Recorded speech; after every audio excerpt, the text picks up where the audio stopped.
Hey everyone, it's Cathy Zielske. Welcome back to my YouTube channel and the craft/dining room. Do you ever grab an intricate background stamp and decide to get ambitious? By ambitious, I mean you decide you're gonna paint that sucker instead of just ink blend over it. That's what I'm going to share in this video today. But I decided after all that work, it seemed like a shame to use it on just one card. So why not cut it apart and make multiple cards with it? I mean, it's a good idea, right?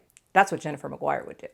Plus, I'm only going to use 2 pens for the entire project. Okay, maybe I'm using a third pen, but as soon as I used that third pen, I knew, wrong color, don't use it. You'll see how it shakes out.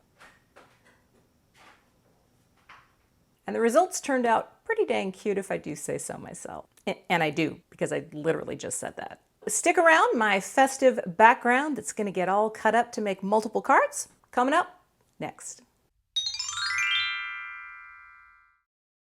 So here's a look at the trio that I am creating today from the single background stamp. They're very basic and they're very simple, but I put a lot of work into that background and I'm pretty proud of myself for basically stretching my supplies. So let's take a look at the supplies. The Christmas Rose Bold Prince is my big, beautiful, detailed cling stamp, and it is a really beautiful pattern. And I thought to myself, we're going to keep it simple and we might have success. So I grabbed this Merry Christmas banner, which I love, and I pulled just a few markers from Zig and my water brush. I've got some embossing ink and some brass powder from Hero Arts. I thought brass would be good because it would help me to actually stay in the lines. I'm using some Artistico Extra White watercolor paper and of course a few other supplies as we go. So first things first, I'm going to grab my MISTI, take out the insert pad, take the backer off of the cling stamp, and then how I like to use cling stamps is I pop it right inside the MISTI, stick it down, it's not going anywhere, that just sticks right to the base, position my watercolor paper, and just take a little bit of purple tape, and sometimes with watercolor paper I'll take a little of the stick off just by putting it on my arm for a second. And I'm going to tape it down this way. This is how I like to use cling stamps. And I'll put a little card up to show you a tip video that this came from. This is my favorite way to use a cling stamp. It allows me to press my paper into the stamp as opposed to the other way around. So I'm going to take my embossing magic pad and just run it over the watercolor paper to remove static and oil. And then I'm going to ink up my stamp really well with the clear sticky embossing ink. Give it a good press down with my Swiffer cloth. Another tip, I don't like my hands to just stick on the door, so I'll grab a cloth. Any cloth will do, but the Swiffer cloth is always handy, and I'm giving this a really good double-fisted press. Now, the beauty of the MISTI, I'm going to stamp it a second time because nothing has moved. It's going to stamp in the exact same position, and sometimes with watercolor paper, because it is toothier, it has more of a texture. It's a good idea to give it that second impression just to really get a fantastic image down on your paper. Now I'm just sprinkling on my brass powder, covering it, letting it sit for a second, and then I'll tap it off. And I just tap it right onto this piece of folded scrap paper, tap off the excess, and that will be ready for heat embossing. I also wanted to show you just the way I take the paper and funnel it back into the little container. I know it's not the sexiest of steps, but I do it and I never show it, and I'm not that good at it. I always spill, and again, another reason the Swiffer cloth is awesome. I've got my heat tool nice and hot, and I sped this up quite a bit because it takes a little while, right, to work your way around. I like to bring out this little board that I paint on, just because then I can lay the paper flat, I don't have to touch anything, and I can just work my way around until everything is melted and shiny. And there you go. So I'm going to get this taped down just on 2 sides. It doesn't have to be perfect. And I'm starting with one single color, this geranium red. And I'm going to show you one flower in real time, and then you'll get the idea pretty quickly. I'll lay down a little color in the center. Grab my water brush and just draw it out. And that is it. Now this is my kind of painting, right? There's no blending of colors. There's nothing too difficult. I'm just pulling out some color, from the center of a flower. And the thing that surprised me when I did this first flower was that's a lot of depth and color from one color of ink. You know, like I was not expecting that. I was thinking I was going to layer in some of those other pinks. But when I looked at that, I thought, this looks really good. I don't need more than a single color. So that is the same approach that I took to all of the flowers except one. We're going to get there. But really basic, right? Lay it down in the middle, pull out the color. The other thing that I find to be really helpful if you are not the most skilled painter like myself is when you emboss, and especially if you emboss in a color that you can actually see, right, with this brass powder, it gives you a much easier outline and almost a little edge that helps your painting to stay inside the lines. That's another thing that I struggle with, but when I emboss, and especially if I use an embossing powder that I'm actually going to be able to see, it makes it so much easier to paint. But isn't this pretty? Like just this one color is making it look like I know what I'm doing.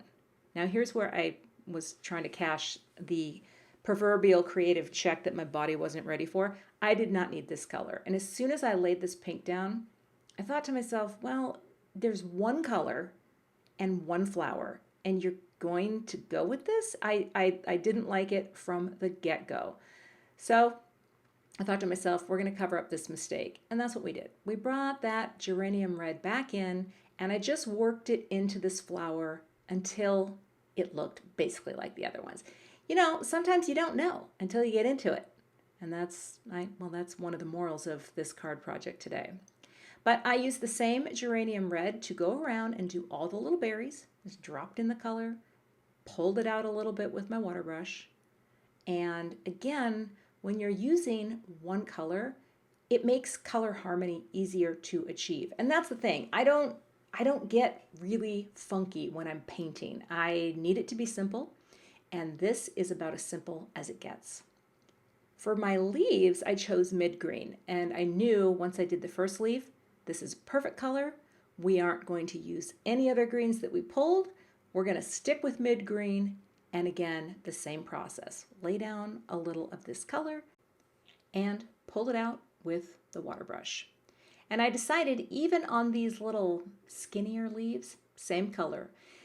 Again, simplify, right? These colors are beautiful and they really do look wonderful with water added and get that sort of painterly effect, but you don't need to add in a bunch of different color. I mean, look at that. I think that looks great. And I did all these little tiny flowers in the same geranium red, and I left those little diamonds just open. That's it. 2 colors. I don't know. I think that looks really good.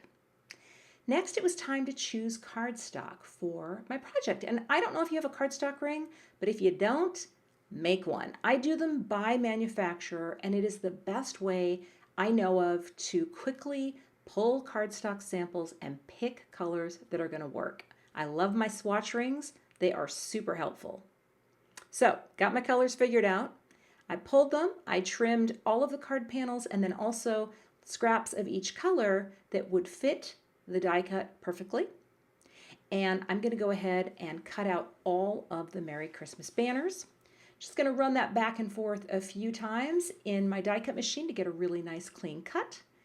And that cut is fantastic. I'm not going to save the little letters. I just want to have the die cut with the letters cut out just like that. And I'll cut the rest off camera. Now, I've got my panel, it's dry, and I wanted to put some cardstock on the back of the Merry Christmas banners just so those words popped. So I pulled a little bit of Bristol, the Strathmore Bristol Smooth, because it's closer to yellow. Here's some Nina, and I don't know if you can see the difference there. I think it shows up on camera, but I wanted something that was closer to the actual color of the watercolor paper, just so that it didn't not match, if you will. Adding a little liquid adhesive to the back of each die cut and taking the little strips that I cut from that Bristol Smooth to create these cute little die cuts that are ready for my cards. Now that my panel's completely dry, I'm going to trim it down to be 5.5 tall, and I kind of futzed with it a little bit, popped it back in just to get the perfect cut. And then I went ahead and started to cut my strips. I wanted each strip to be 3/4 of an inch. So I just worked my way down on the old paper trimmer, getting my beautiful clean cuts until I had all of my strips cut, and I even had a little tinier piece, well, not tinier, but less than 3/4 of an inch left over. I prepped my first card base. This will be a USA 2. It's going to be top folding, and the size finished is 4 1/4 wide by 5 1/2 tall. Taping that shut to keep it flat, and I will go ahead and score and fold the other cards off camera. Taking a little bit of dot adhesive, this is my Gina K dot runner, and just gluing that right onto the card base. I brought in my T-square just to make sure it was straight. And then I've got some foam squares on the back of the die cut just to pop it up for some dimension, and I will pop that right into the center. Isn't that cute? It's so simple, it really is, but I think that little strip adds so much, right, to this card project.